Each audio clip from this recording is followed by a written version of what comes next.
فتح بیت المقدس کے لیے سیدنا عمر رضی اللہ تعالیٰ عنہ خود کیوں تشریف لے گئے تھے؟ بیت المقدس کی فتح کے لیے 4 ماہ تک اسلامی لشکر نے شہر کا محاصرہ کیے رکھا، مگر ابھی کامیابی کے اثرات واضح نہیں تھے۔ محاصرہ سے تنگ آ کر ایک عیسائیوں کے سب سے بڑے پادری نے قلعہ کی دیوار پر چڑھ کر سالار لشکر سیدنا ابو عبیدہ رضی اللہ تعالیٰ عنہ سے کچھ گفتگو کی۔ آخر میں کہنے لگا، انکم لو اقمتم علینا 20 سنۃ ما فتحتموها ابدا، تم اگر 20 سال تک اس شہر کا محاصرہ کیے رکھو تو بھی اسے کبھی فتح نہیں کر سکتے۔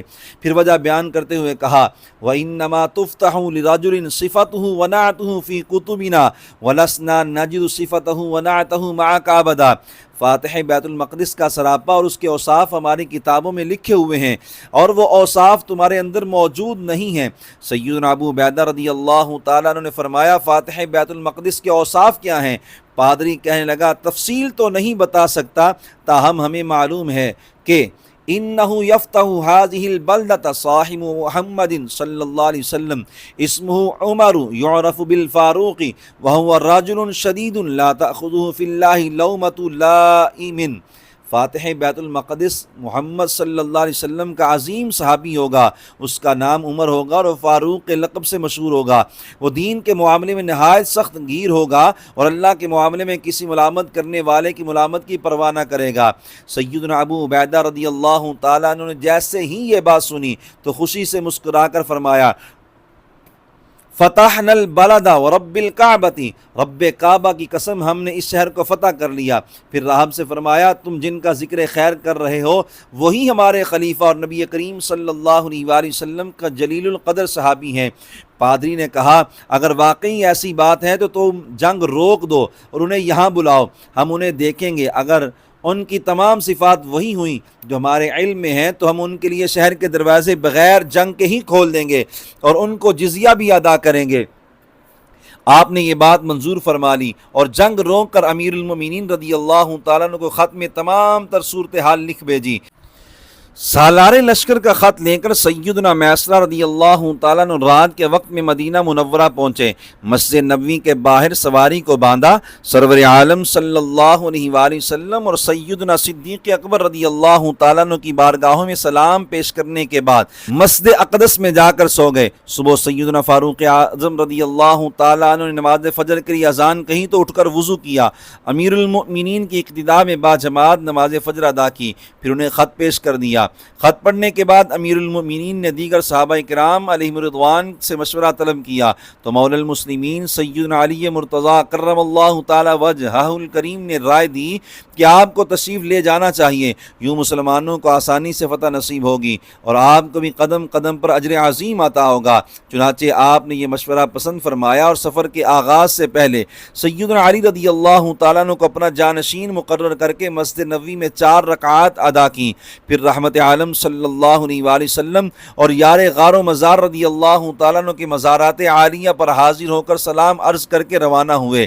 ریاست اسلامی کے سربراہ کا یہ عظیم الشان سفر ایسا بے تکلف تھا کہ عالی شان شاہی سواری کے بجائے سرخ رنگ کے ذاتی اونٹ پر جلوہ افروز ہوئے۔ زیادہ راہ کے طور پر پانی کا ایک مشکیزہ اور 2 تھیلیاں ہمراہ تھیں، ایک تھیلی میں ستو اور دوسری میں چھہارے تھے، نیز ایک بڑا پیالہ ساتھ تھا۔ جب آپ شام پہنچے تو سالار لشکر سیدنا ابو عبیدہ رضی اللہ تعالی عنہ نے مجاہدین کی نمائندگی کرتے ہوئے استقبال کیا۔ شہر مقدس میں جلوہ گری ہوئی تو نماز فجر کا وقت ہو چکا تھا۔ فاتح بیت المقدس رضی اللہ تعالیٰ نے امامت کروائی اور نماز کے بعد ایک عظیم الشان خطبہ ارشاد فرمایا، پھر حالات سے متعلق گفتگو ہوتی رہی۔ مؤذن رسول سیدنا بلال حبشی رضی اللہ تعالیٰ عنہ وصال نبوی کے بعد شام میں اقامت پذیر ہو گئے تھے، وہ بھی حاضر ہوئے۔ ظہر کا وقت ہوا تو صحابہ کرام کی خواہش پر امیر المومنین رضی اللہ تعالیٰ عنہ نے سیدنا بلال رضی اللہ تعالیٰ عنہ کو اذان کہنے کا حکم فرمایا۔ ان کی اذان سنتے ہی صحابہ کرام علیہم الرضوان کو مصطفیٰ آقا جان رحمت صلی اللہ علیہ وآلہ وسلم کا دور اقدس یاد آ گیا۔ زیارت نبوی کی آرزو نے بے تاب کر دیا، آنکھوں سے آنسو رواں ہو گئے اور یاد خدا و عشق مصطفیٰ میں دل پھٹنے لگے۔ نماز ظہر کی ادائیگی کے بعد امیر المومنین رضی اللہ تعالیٰ عنہ قلعہ کی طرف روانہ ہوئے۔ اس وقت بھی آپ اپنے ذاتی اونٹ پر سوار تھے اور کپڑوں میں 14 پیوند لگے ہوئے تھے۔ مجاہدین نے درخواست کی کہ دشمنوں پر رعب ڈالنے کے لیے آپ اونٹ کے بجائے اعلیٰ رومی گھوڑے پر سوار ہوں اور اس لباس کی جگہ عالی شان سفید مصری لباس زیبتاً فرمائیں۔ آپ نے ان کی درخواست قبول فرمائی۔ عمدہ سفید لباس پہن کر اور قیمتی گھوڑے پر سوار ہو کر چند قدم ہی چلے تھے کہ گھوڑے سے نیچے اتر آئے اور مجاہدین سے معذرت کرتے ہوئے فرمایا، انی سمیعت رسول اللہ صلی اللہ علیہ وسلم یقول لا يدخل الجنة ما فی قلبہ مثقال ذرة من الکبر وَلَقَدْ كَادَ أَنْ يُهْلِكَنِي ثَوْبُكُمُ الْأَبْيَضُ وَبِرْزَوْنُكُمُ الْمُحَمْلِجُ۔ میں نے رسول اللہ صلی اللہ علیہ وسلم کو فرماتے ہوئے سنا ہے، جس کے دل میں رائی کے دانے برابر بھی تکبر ہو وہ یعنی پہلے جنت میں داخل نہیں ہوگا۔ قریب تھا کہ تمہارا سفید لباس اور تیز رفتار گھوڑا مجھے ہلاک کر دیتے، یعنی کہ مجھے اپنے دل میں تکبر کی بو آنے لگی تھی۔ سبحان اللہ، بڑے لوگوں کی باتیں بھی بڑی ہوتی ہیں۔ چنانچہ آپ نے پھر سے اپنا وہی پیوند لگا لباس زیب تن فرمایا اور قلعہ کی طرف روانہ ہوئے۔